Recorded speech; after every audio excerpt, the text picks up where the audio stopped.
On the world news tonight from Baba Bagede Imo Television, first the headlines. Tinubu mourns fearless brother Akeredolu.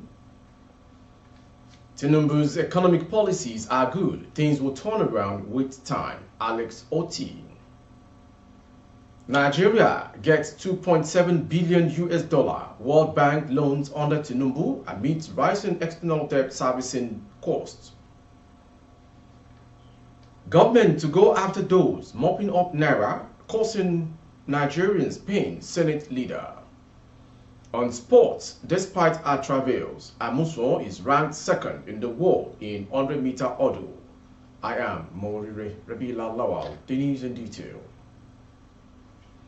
President Bola Ahmed Tinubu has expressed sadness over the death of the governor of Ondo State, Rotimi Akeredolu. The late Ondo governor, who has been battling leukemia, died on Wednesday today.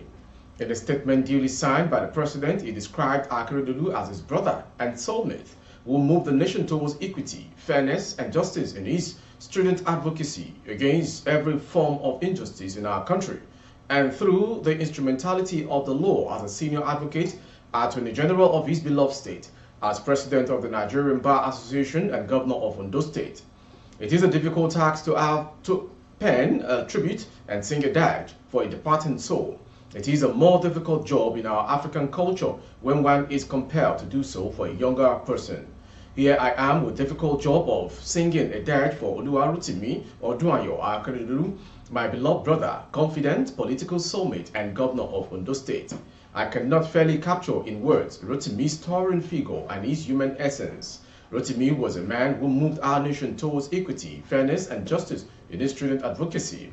In the challenging moment of our statehood, when marauding agents of darkness spread their tentacles across our country, Rotimi was a strong voice in the wilderness, calling us to rethink on our security architecture so we can have a more secure nation. His unrelenting advocacy led to the birth of the local police in the southwest. Rotimi was a man of ideas and action. While he was with us, he taught us the power of action and service. During the dark hours, when marauding agents of darkness visited the state and killed defenseless citizens, where 40 worshippers of the Catholic Church of Owo were killed on June 15, 2022, Rotimi's leadership qualities as a true statesman and compassionate leader radiated brightly to the world. He was a mourner-in-chief who guided his people through an agonizing period. Today I mourn a fighter and fearless defender of truth and the masses. Alex Oti, governor of Abia State, says the economic policies of President Bola Tinubu would come good. Oti, a chieftain of the Labour Party LP, spoke with reporters after visiting the president on Sunday at his residence in Lagos. The governor expressed optimism that if Nigerians are patient with the president's economic policies, the situation of things in the country would get better. Those policies are good, but they come with their negative side. They come with challenges for an economy where over 60% of the population are living below the poverty line, he said. So it is not going to be easy immediately, but I believe that if we are patient and go through the policies without compromising that over time, things will turn out good. Oti said Tinubu came into office when the country was in a dire financial state. He came in at a very difficult time when the inflation was close to 30%. The debt, the national debt, almost 40 billion US dollar, unemployment close to 33.3%, the governor said. The management of the economy at that time was also a bit challenged, with almost 34 trillion naira printed in what was described as ways and means. Nigeria secured total loans of 2.7 billion US dollar from the World Bank under the administration of President Bola Tinubu amid concerns over the country's rising external debt servicing cost. The 4 approved loans are for power, 750 million US dollar, women empowerment, 500 million US dollar, girls education, 700 million US dollars, and renewable energy, 750 million US dollars, according to findings by Nairametrics. The World Bank recently disclosed that Nigeria was the top recipient of its fresh loans in 2022, with about 2.9 billion naira released to the country. According to its international debt report for 2023, Nigeria was followed by Tanzania, which got 2.7 billion US dollar in the same year. Senate leader, Senator Okoyemi Bamidele, says the federal government would go after economic saboteurs who have made life difficult and unbearable for Nigerians come next year. Bamidele will disclose these during an interactive sessions with journalists in Ekiti. Ekiti State also said all federal lawmakers will have to cut short their holidays to ensure speedy passage of the 2024 appropriations bills, since the National Assembly would pass the 2024 appropriation bills on December 30th to sustain the January-December budget cycle. The federal government will, from next year, go after economic saboteurs who are making life difficult and unbearable for Nigerians. The federal government will charge, prosecute, and punish them for their acts of economic sabotage. All these will take place next year. In the long run, those who mop up the naira and dollars from the market will face the consequences of their actions. Those who mop up the dollars to keep commodity prices high will definitely not escape justice. Those who are speculating are also on the watch list of the federal government. At some point, the federal government will have to go after them, the Senate leader insisted.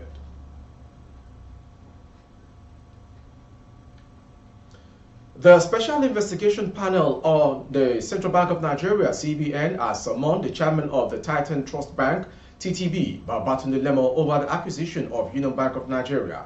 Lemo, a former CBN deputy governor, was summoned alongside two other purported shareholders, Cornelius Vink and Rahul Savara. The letter addressed to Lemo by the head of the investigation team, Jim Obazi, and signed said the invited persons must present themselves on Thursday, December 28, 2023, to the Department of Force Intelligence without fail or excuse.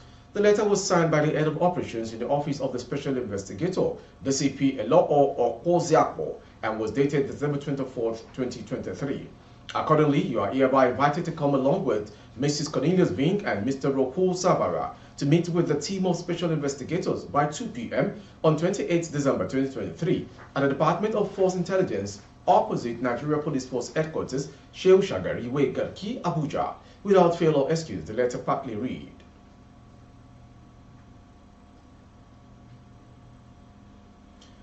According to the growing extortion of security personnel on the highway, Adeboye Garitola, Minister of Marine and Blue Economy, has promised to eliminate extortion of truck drivers, illegal checkpoints, and unapproved parking of trucks along the port's access road within 1 week.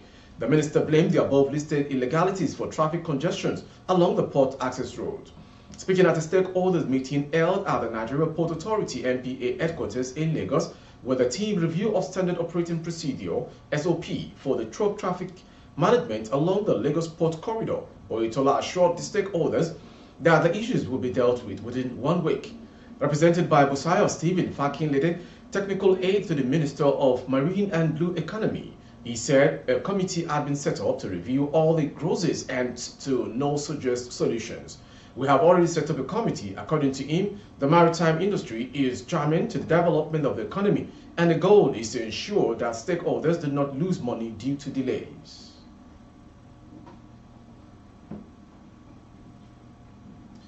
Human rights activist and convener of Concerned Nigerians, Deji Adeyanju, has reacted to the death of Ondo Governor Akeredolu. Akeredolu passed away today.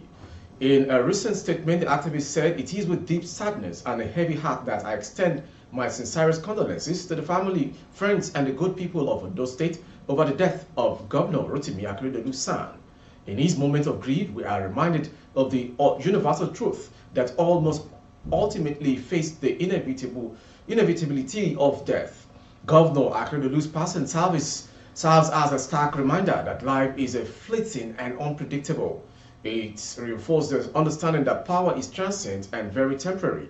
Therefore, I implore our leaders to reflect upon this reality and approach their positions with circumspection, humility, and a deep sense of responsibility.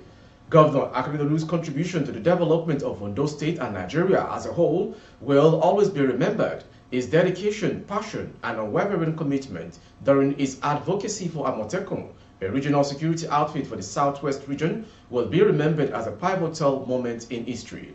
As we mourn the loss of Governor Akeredolu, we also reflect on the fragility of life and the need to make every moment count. Let us use this moment to unite as a nation and work towards building a better Nigeria, and one where the principles of justice, equality, and progress prevail."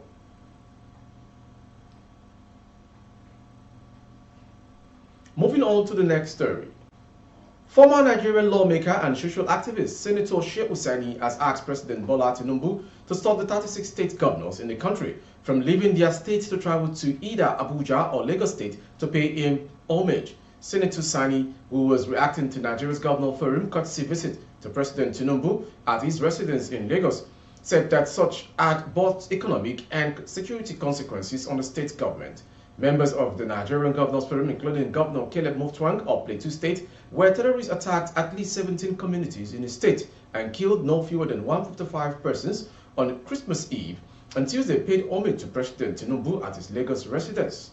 Senator Sani, in a post on his X on Wednesday, said that it was a huge burden on the state finances, as the cost of chartered flights and other expenses at such time of paying homage to the president falls on the state treasuries, stressing that Nigerian leaders should be serious with cutting the cost of governance. Sani said after these festivities, the president should discourage state governors from leaving their states to pay him homage. Secondly, there appears to be a pattern of escalation of security threats during the holiday seasons. Let's be serious about this slogan of cutting the cost of governance. Human rights activist Chief Malcolm Omerobo has called for the death penalty for government officials who embezzled public funds. The radical lawyer made a call during an exclusive interview on Sunday. I am a proponent of the death sentence. These people should be tied to the stick and shot. They don't deserve to live. Corruption kills. Nigerians are wasting away due to corruption, he said. Mr. Omerobo became an instant internet sensation when he attended the Supreme Court proceedings dressed in the attire of a traditional African religious worshipper. He said he was motivated to appear in a traditional worshipper attire because he believes that the Supreme Court decisions affirming the right of Muslim female students to wear hijab to school also meant that adherents of other religion, including African traditional religion, also have the right to wear the attire to official functions. Speaking on the revelations of massive fraud in the Central Bank of Nigeria (CBN) by the Special Investigative Panel, the lawyer asked how money that should be used to improve the lives of Nigerians will be pocketed by few individuals. He argued that it is only the death sentence that can deter corruption in the country.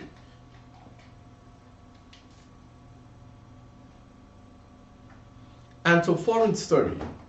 The Michigan Supreme Court on Wednesday rejected an appeal from a group of voters in the state who challenged former President Donald Trump's candidacy for the presidency under the Constitution's insurrection clause.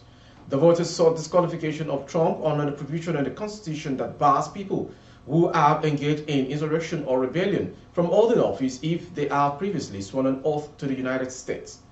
However, the Michigan ruling has allowed Trump to remain on the ballot, in contrast to a decision by Colorado's apex court last week to disqualify him under the same constitutional provision. According to CBS, in a brief order, the state high court denied a request from 4 voters to review a Michigan Court of Appeals decision that allowed Trump to remain on the Republican presidential primary ballot. The Michigan Supreme Court, composed of 7 justices, said it is not persuaded that the questions presented should be reviewed by this court. The order was not signed and a vote count was not noted. Finally, on sports.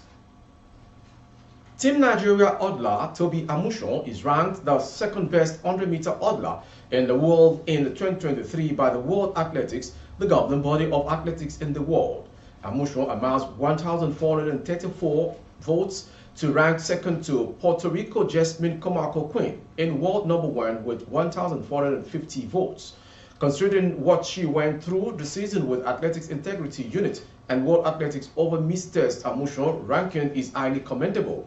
American is third, Kendra Harrison with 1,428 points. Daniel Williams from Jamaica is fourth with 1,416 points. Another American, Nia Ali, is fifth with 1,385 points. Amushon is also one of the major winners of 2023 as she won the Wanda Diamond League in 12.33 according to a ranking released by the World Athletics. With our sports story, we've come to the end of World News Today. Before we go, some major headlines. Tinubu mourns fearless brother Akeredolu. Tinubu's economic policies are good. Things will turn around with time. Alex Oti. Nigeria gets 2.7 billion US dollar World Bank loans under Tinubu and rising external debt servicing costs.